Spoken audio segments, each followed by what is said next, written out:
I rise in strong support of H.R. 2670, the FY24 National Defense Authorization Act. H.R. 2670 represents a truly bipartisan bill. I want to thank Ranking Member Smith for his tremendous help in moving this bill through committee. Congress has its constitutional duty to provide for our common defense. Every year, we fulfill this duty by passing the National Defense Authorization Act. The FY24 NDAA provides our warfighters the resources and authorities they need to provide for the defense of our nation and the security of our allies around the world. That's critical because the threats we face today are more complex and serious than they've been at any point in the last 30 years. Topping that list is an increasingly aggressive China. Ranking Member Smith and I recently led a bipartisan delegation to Taiwan, Japan, and the Philippines. What was clear from our meetings was that the threat posed by the Chinese Communist Party is real and represents the most pressing national security challenge we've faced in decades.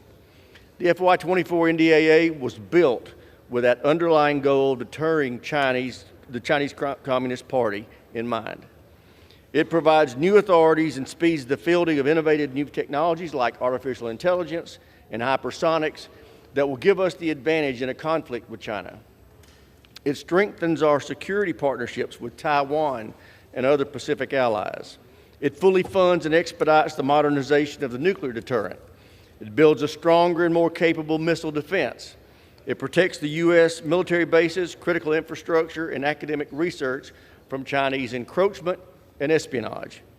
It builds the logistics networks that the Pacific military needs to carry out the operations against China, and it includes new authorities to retool and revitalize the industrial base to ensure they can deliver the systems we need to prevail in a conflict. Reorienting our defense to deter the threat from China will be an expensive endeavor, but we acknowledge there are limits on what we can afford to spend. That's why this NDAA is hyper-focused on rooting out waste in the DoD. If weapon systems are not responsive to the threats we face, we cut them. In fact, the NDAA includes nearly $40 billion in savings from cutting systems that can't survive in a conflict with China and by reining in programs that have grown out of control. We also require the DoD Inspector General to review major defense programs for waste, and we create a new Special Inspector General to oversee all Ukraine aid. In the face of growing threats from China, it is critical we restore the military's focus on lethality.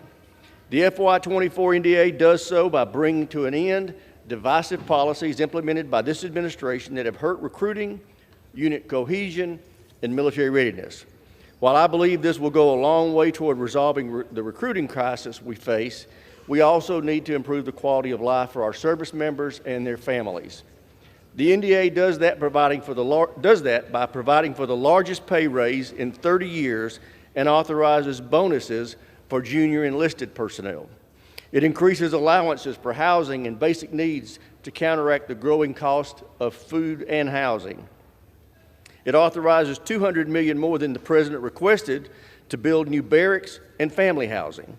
The bill expands access and significantly reduces the cost of child care for military families. It makes it easier for military spouses to find jobs when service members transfer stations. And finally, it improves the quality of military health care, especially mental health services for our service members and their families. This bill passed out of committee 58-1. That is the definition of a bipartisan bill.